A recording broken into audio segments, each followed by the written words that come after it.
we are privileged to have Professor Mamadou Diouf to have taken the time to meet with us, to greet us, and to give us his perspective on what is the current situation of Africa through these articulations of visual expression. Professor Diouf, good morning. Good morning.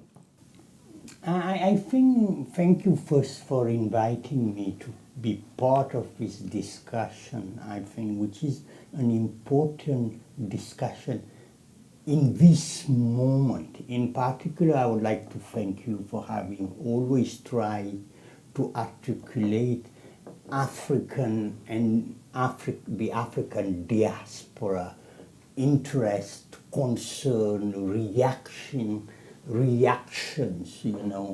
facing challenges which are world challenges is something, as you know, I call the African presence in the world, in the temporality which is the world temporality, which is not only about us asking questions specific to our condition as African, as blacks, but which is from such questions dealing with the human condition is culture. Why? Because it's again what signal, what we can call between quotation, the Senegalese exception.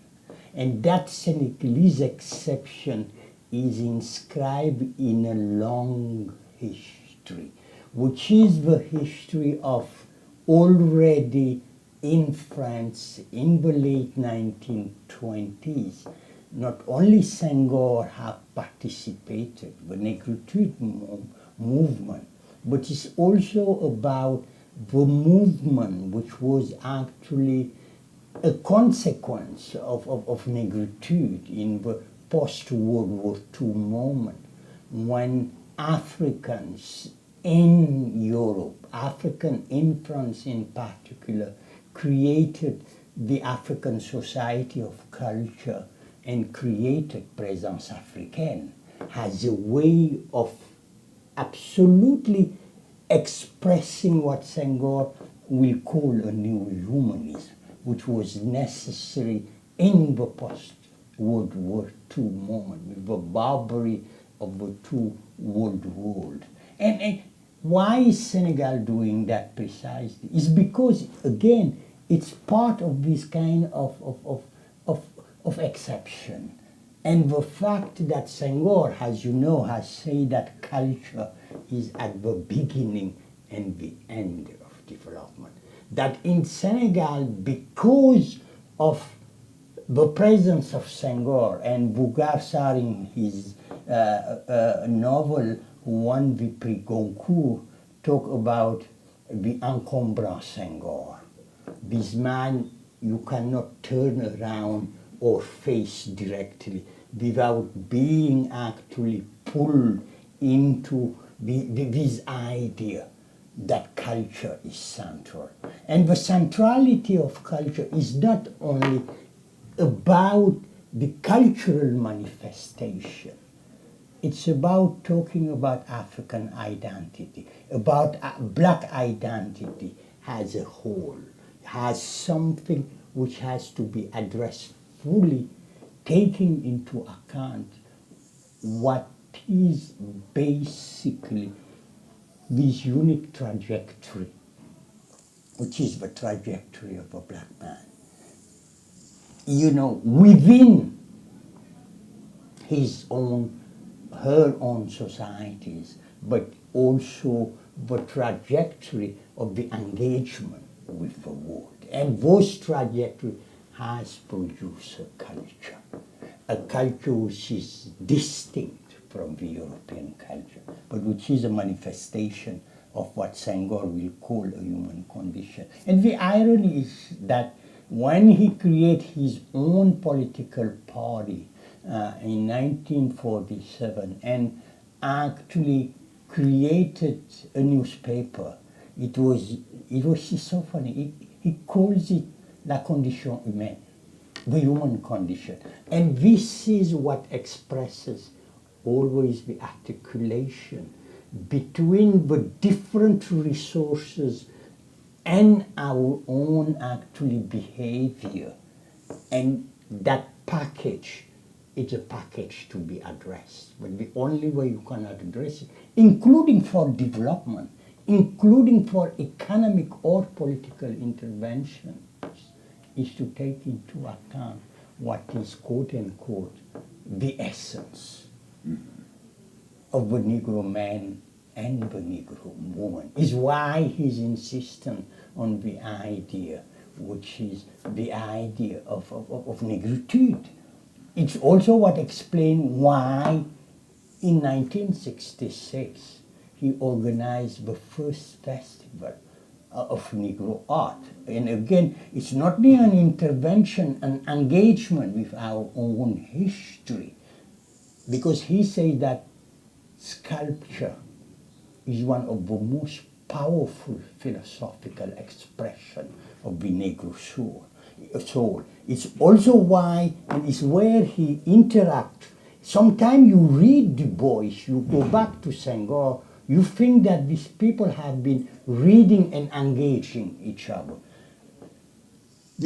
Where Senghor has been criticized about intuition, you know, the famous sentence, you know, intuition, reason is Greek, like intuition is Negro. The idea of the importance of emotion, the idea of the importance of rhythm is also what Du Bois is talking about when he writes, you know, the soul of black folk, but also his pageant, you know, which is the Star of Ethiopia, which is played in 1913, where he talks, and it's so interesting, what he called the gift of the black man to the world. And I think this is, Senegal is still in that genealogical trajectory where culture is not only the resources on which we have to intervene, but it should be the language of our political, economic, and social agenda. So Senegal is still in the same path, which is this path which has been opened not only by Senegalese, but already by black people from the end of the 20th. During the interwar period up to now, you have actually established parallels, which are parallels to try to figure out what does it mean to carry such a big project in a such small and underdeveloped country. And what I have said is precisely why, if you want, the genealogy begins in Europe. And the genealogy begins in the context of a colonial empire. The colonial empire which have brought together in the metropole people who are the subaltern, the colonized people of such an empire, and how they actually inserted themselves in a world which was in crisis, the post-World War I crisis, and in a moment which had been marked by the emergence of new thinking. And negritude, as well as Pan-Africanism, are responses which are very consistent with actually the kind of emergence of nationalism, the emergence of feminism, the emergence of new political thinking. So it's a moment in which blacks as a community have been not only working on their identity, not only working and rethinking their heritage. We don't have to forget the Harlem Renaissance. We don't have to forget the early New Negro movement with Hubert Harrison before actually the Harlem Renaissance. We have also to deal with Marcus Garvey. We have to deal with a very important moment which is characterized by the great African-American historian John Hope Franklin. The invasion of Ethiopia, he says, is the ferment which actually fed the exit of African American from their provincial culture. They became global subject. And that becoming of the African American as a global subject has actually infused, this kind of global blackness, of global Africa, has something which became very important. And I think Senghor tried to carry further that discussion, the interwar period. It's also that moment where black intellectuals in particular, Atlantic intellectuals, because they have been discussing, Kaisley what has commented Du Bois and other African American intellectual work. Du Bois has also commented on Ethiopia and Bound of Kaisley. And everybody knows that the Negritude movement founders, men and women, had actually insisted on the kind of initial influence of Mackay's banjo. And if you read banjo, what you discover is the knowledge, of the black diaspora, the European black diaspora by Mackay. And it's why Du Bois said that Mackay is the most international black intellectual of his generation. Because banjo, he talks, banjo is wonderful, the way he makes fun of Senegalese and his understanding of Senegalese, of Algerian, is quite fascinating.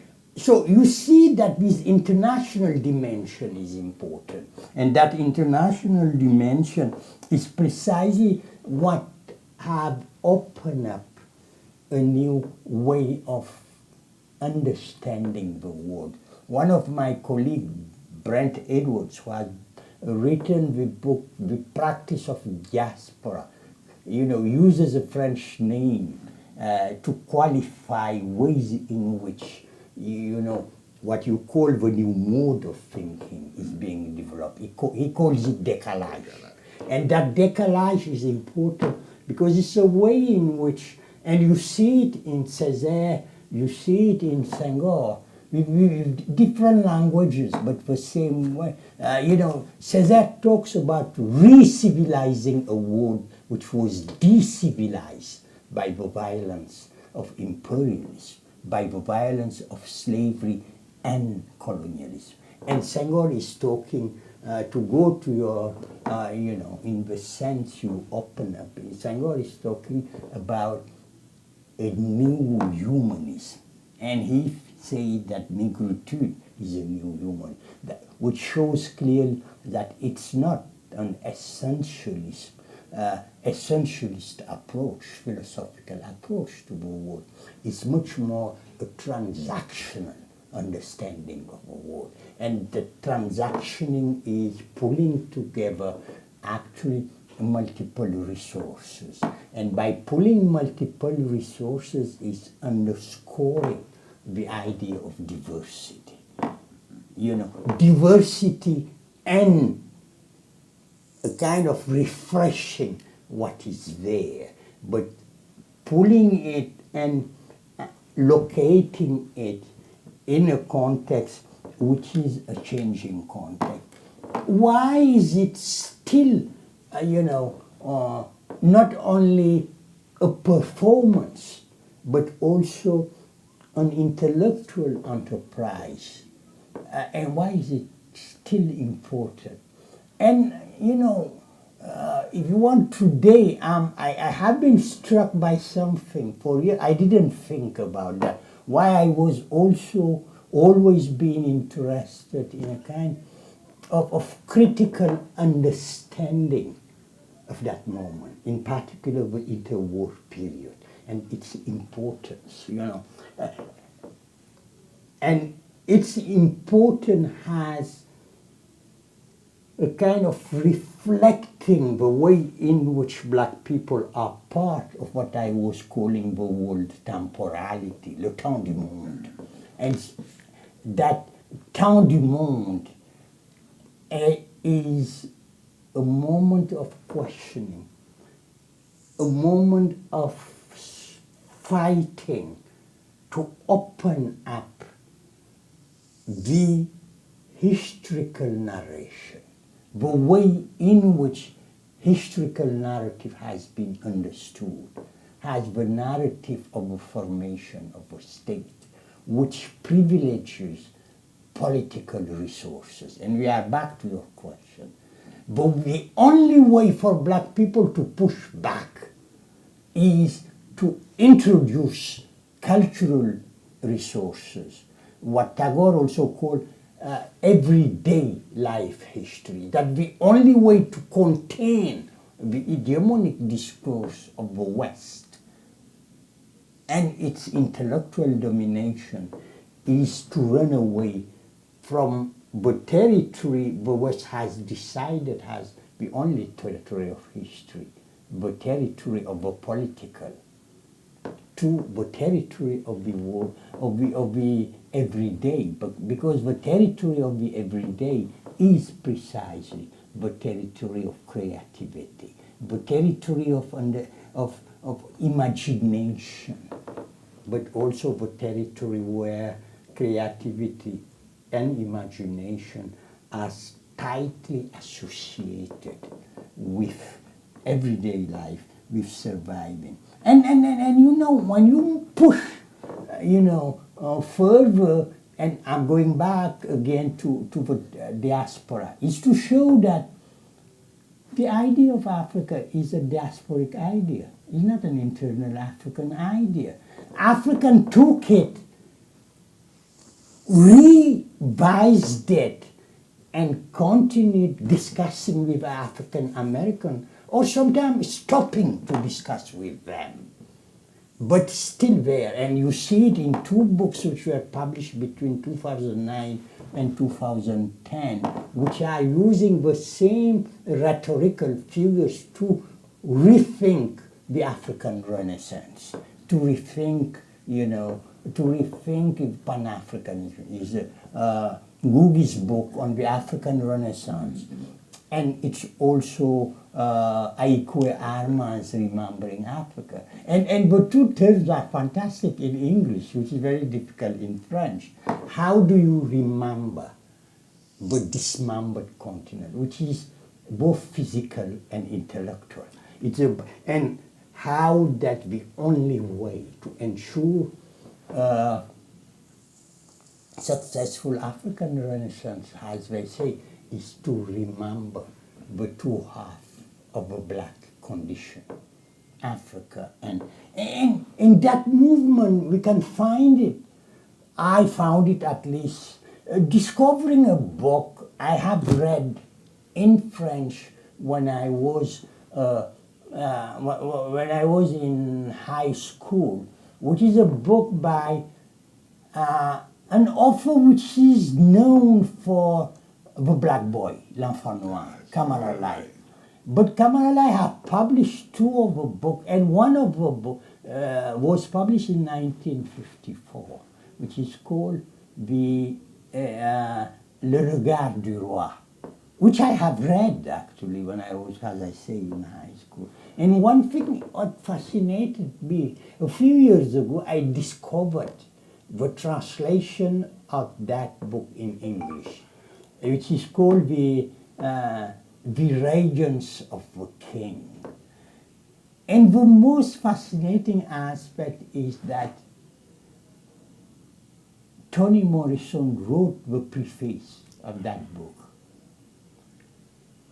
And I bought the book, I read the preface, And I was amazed by one thing.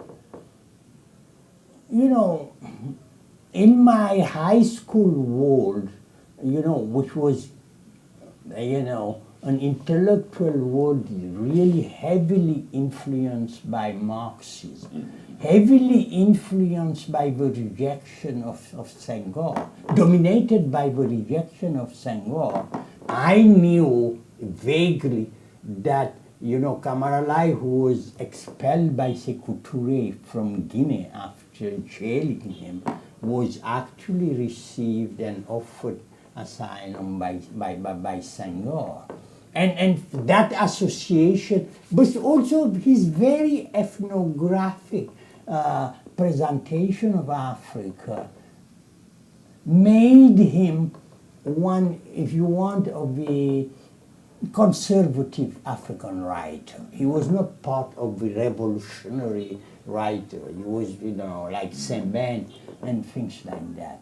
So, contrasting that portrait with what Morrison's appreciation of Kamaralai is very fascinating.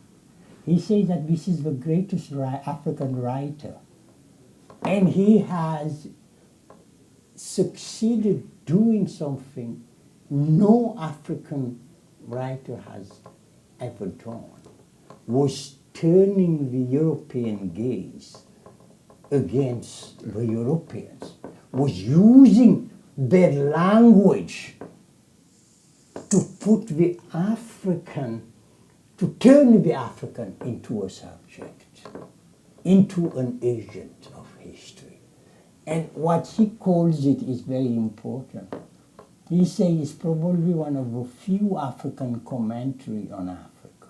The African is no longer revealed by the gaze of the European, but it's the gaze of the European which is pushing back and returning the European at its position, which is a position of an equal or an inferior, which is never, no longer. And I think that the search of an African commentary is important, and it's what Morrison is inviting us to do, and it's what Dakar can allow us to do by organizing our own African discussion. And with Morrison, I can add actually Wole Soyinka. Everybody knows that, you know, what we were discussing about the genealogy of the Dakar, you know, in relation to Senghor was something which was criticized by Soyinka. But Tiger doesn't claim its tigritude. Soyinka was pushing back in the 60s against Senghor. And my colleague and friend Manche Diawara has done this movie, which is a kind of, you know, a fictive dialogue between Senghor and Soyinka. And in that documentary film,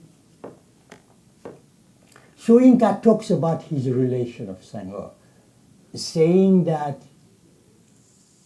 he no longer endorsed that condemnation, and probably he made a mistake doing that. And he explained his changing position by saying that, you know, when the Nigerians were organizing after Algiers the, you know, festival, Festac. 77. Yeah, Senghor at a point, you know, was threatening to boycott it because of what he probably read as a kind of dilution of the Negro issues within an African larger issue, which Algiers has done. And, you know, and where, you know, as you know, is where the emergence of the intellectual anti-negritude Africans emerged with Adotebi, and you had the very heavy critical of negritude at that moment. And what is interesting is for people, Amadou Makhtar Mo was the minister at that point of culture and education. And Yunus Say was this young emerging artist. And she wrote a wonderful poem saying, I am a new, I defend negritude because negritude is raising key questions which are questions of racism and cultural domination. And of course the Nigerian did not want Senghor boycotting.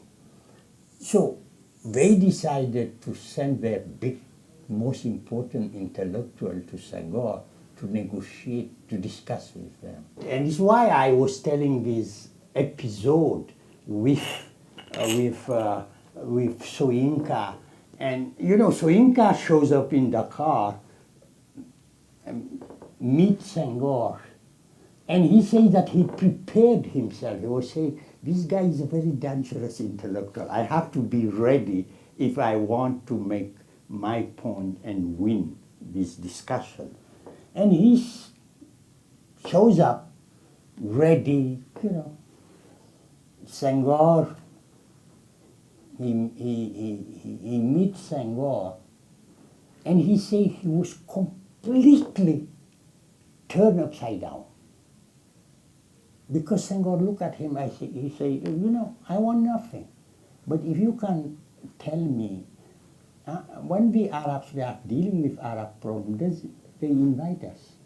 I'm not saying that we cannot have an African discussion.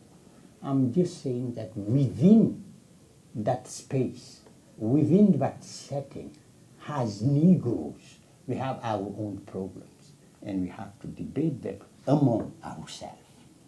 And you see, it resonates with another, and I'm bringing back Toni Morrison, which, you will see that I'm completely obsessed by her.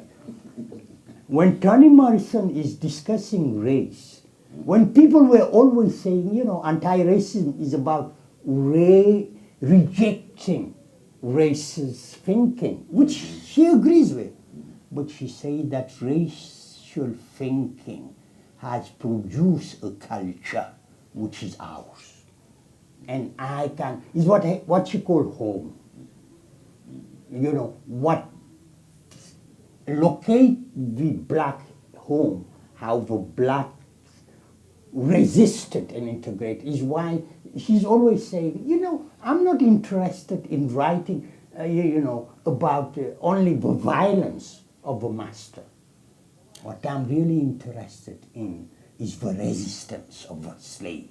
This is what has produced cultural resources. And her contrast of home, house, and habitation allows her to actually configure multiple cultural spaces.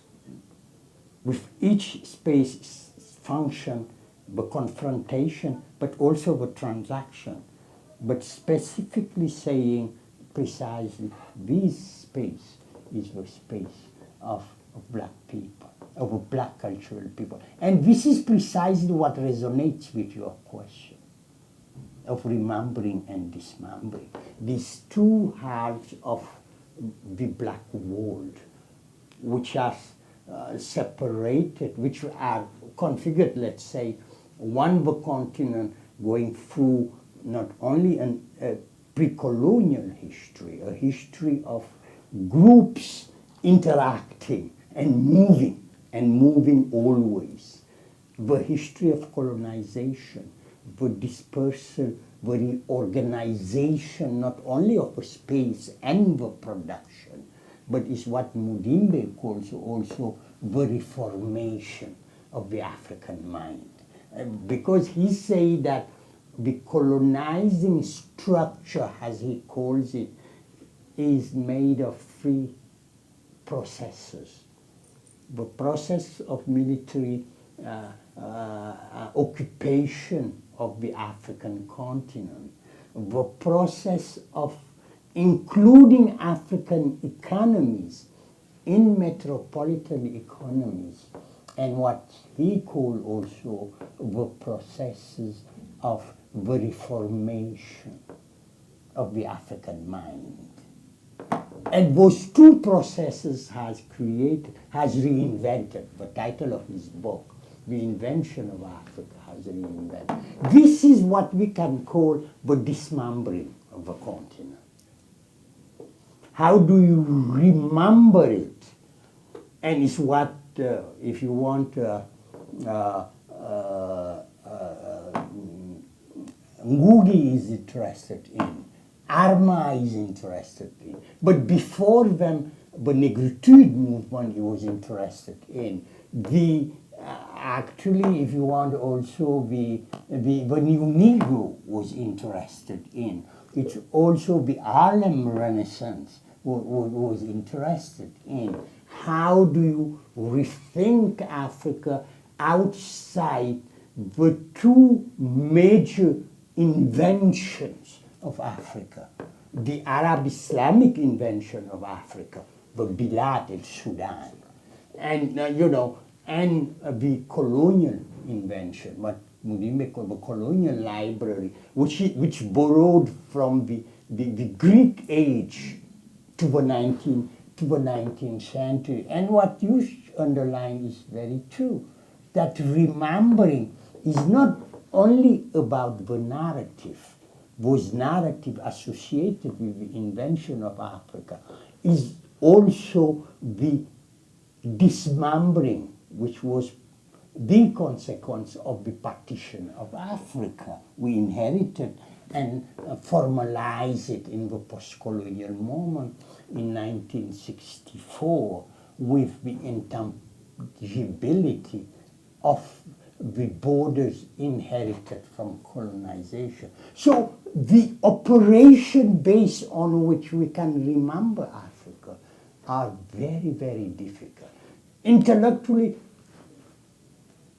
at the level of the novel, Morrison is saying Camaralite was able to do it. At the level of its impact, I think also one of the best presentation of the situation following, Achebe's Things Fall Apart is Chimamanda's Adichie Purple Hibiscus. So you see exactly that it's this process of remembering. And politically what we see it is why Ngugi believed really that with Mbeki and the end of apartheid, South Africa will be the moment of the realization of the African Renaissance. Because of the resources, because of, material resources, but because also of the intellectual power he attributed to Mbeki, Thabo Mbeki, when he was president. And Mbeki has actually pronounced this powerful speech in Khartoum, where he said, I am an African. And that idea of being an African is both internal, but is also very diasporic.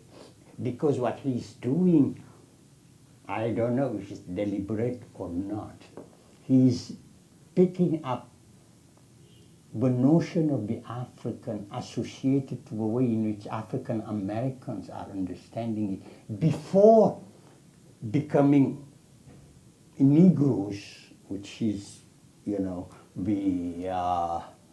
white society perception, becoming blacks before the true moment. And if you look at the first, African American pastors which are thinking about Africa, because Africa is important in their fight for citizenship. They are excluded from citizenship because they are from Africa, and because they are from Africa, they are black, they are uncivilized, they cannot be citizens. The only way for them to claim citizenship is to say that Africa was civilized, and civilized before Europe. And that made them, when they talk about themselves, they talk about Africans. They are African at that moment. And it's interesting to see how that notion, claiming being African, disappears through multiple classification before turning back into the African American couple. So the remembering is about that. It's about tracing that history. It's about reinventing the narrative. Is why the décalage is so interesting, using the term décalage. And it's about this constant understanding of diversity. And sometimes I use an expression used by French anthropologists, has written one of the greatest books, I think, on those, understanding the world from a kind of local perspective. Marc Auger has published a book, I think, in the mid-80s, which is called Le Génie du Paganisme, which is not a book specifically on Africa. It's a book which is dealing with Africa and ancient Greece, the spiritual world. And he talks about the logic of paganism, which is a logic which is like, if you say musically, you can say it's like jazz. It's the idea of pulling together different rates, different intellectual understanding. It's about never accepting an absolute truth. Everything is provisional. Everything is debatable. And it's through the debate. It's why deliberation is so important in the African way of understanding. And in many of these discussions about remembering and dismembering, but dismembering is about, as I say, this colonizing structure described by Mudimbe, pulling Africa in the temps du monde, which is the temps, the temporality of empire. Pulling ourselves from that temporality is about going back to deliberation as one of the most powerful mechanisms which allowed Africans to, and this is for me the most important element, which as historian I have learned, managing diversity. If we believe that art is about literature and plastic art, it's always about a narrative which is not based on reality, which we could attach to reality. They are intellectual operation which are based on imagination. So my first distinction I'm making is history is trying to make sense, not necessarily of the past. It's a kind of putting in order events and making them understandable. The role of the historian is giving a sense of a trajectory and making it readable, making it intelligible. But at the same time, history is also about using the past to make a point. It's the science of a nation, it's the science of a community. When you are not part of the history of a community, you are excluded from its present and you are excluded from its future. And you see it. The whole discussion today in the US about the big replacement is about that. That while black people have been slaves there, while they have contributed more than anybody else on what the United States became, you have still people that say, because they are black, they are not part of the community. They should be excluded. Is why they are trying to replace us. Which means that the idea of this radical contrast and ongoing confrontation, they call it confrontation today. But if we go back, not even back, it was repression. it was domination, it was violence. So history is about making sense of that. But history will always be controversial, will always be provisional. History will always be a resource to make a point, to open a space of it, of its own for a group of people. Is why the gender dimension is important, the racial dimension is important. So the issue is, why, as a historian, I'm so fascinated, and it's true, by literature. Because I think because literature, but also plastic art, are the product of imagination. You insisted a lot on creativity. It's what makes them sometimes much more powerful instrument to understand situations compared to history and sociology. Because the work of imagination goes beyond the material, goes beyond the environment, and make our relation to our material world, to our environment, relations which are always mediated, relations which are always not only instrument of transformation, but instrument of understanding. It's both a material intervention is always an intellectual and a spiritual intervention. It's why the kind of resources available to us, made to us, when we talk about tradition, is why it's so difficult to deal with those questions. Is why it's in some cases so difficult to, and again, the way artists, the way writers are able to deal with that, the way they are able to interpret the world, was a great question, again, in the interwar period. And you will see, I will again talk about writers. In the interwar period, one interesting thing is, not only in Africa, but also in Asia, in the colonized world, people began raising questions about the condition under which they could extract themselves from what Hegel called world history. And world history is the history of the race of a nation state. For Hegel, history is about politics. And human history is why, the Enlightenment is so important. It's the history of reason. It's why you have societies which are in history and societies which are outside of history. So world history is political.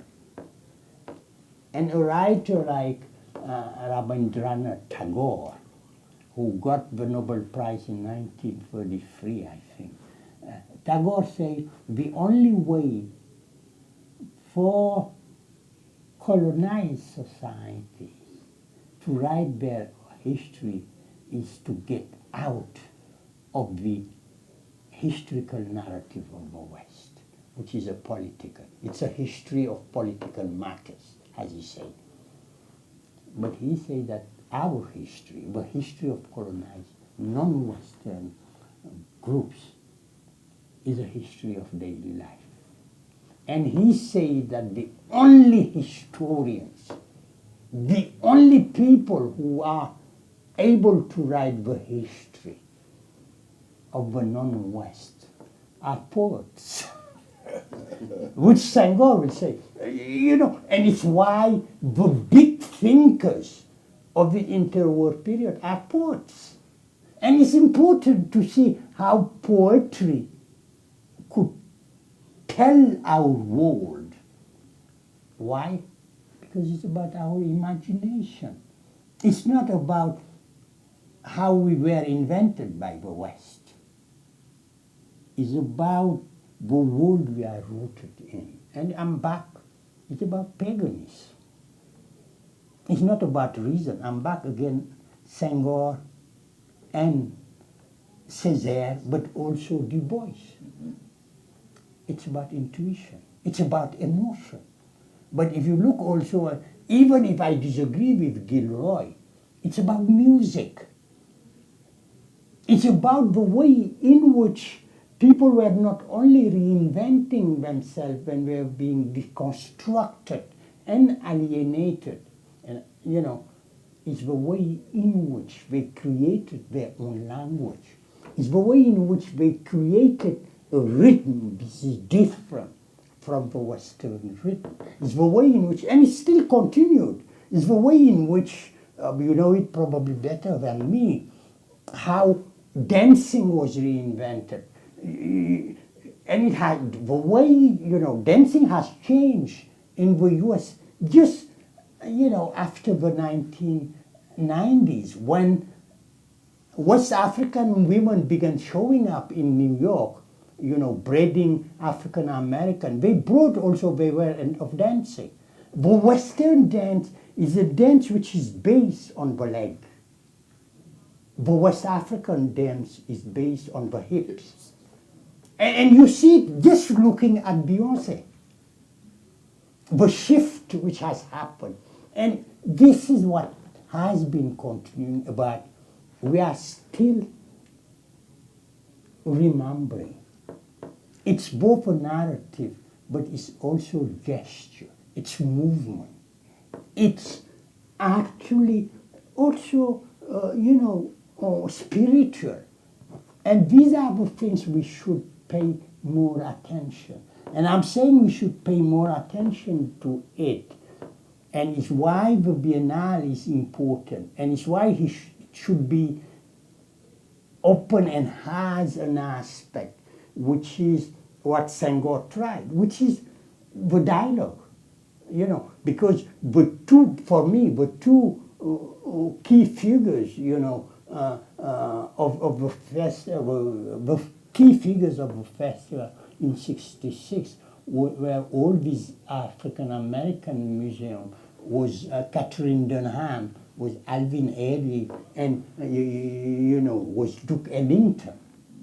We always forget that Duke Ellington, when I don't know where they are, but when he came here, he bought 8 paintings of Papa Ibrahim.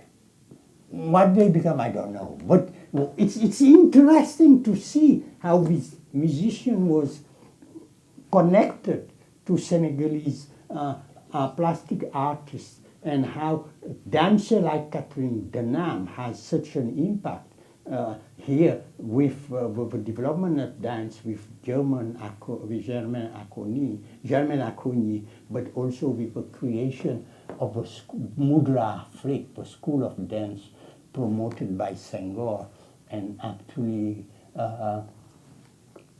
animated by Béjart. What I'm saying here is we need to look at all those narratives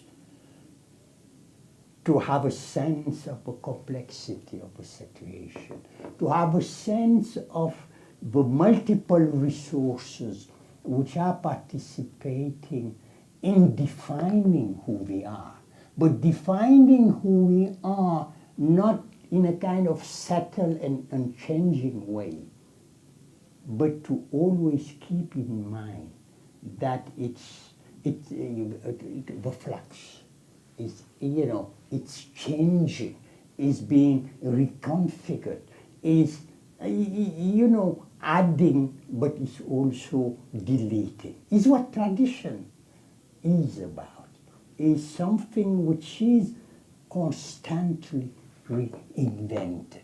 And that constant reinvention imposes us to always fuel and nourish the deliberation, the exchange. And I'm back to where I began, is basically about imagination. And sometimes you see, for me, one of the best definition of colonialism, I found it in a book published in 1956, Climbier, by Bernard Daguier.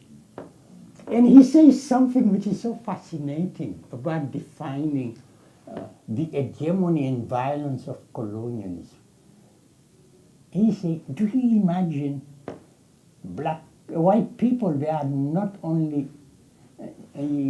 colonizing you, but they are coming into your territory. They even bring their climate. That they, and when you read that, you say, what is he talking about? Before continuing your reading, it's the AC.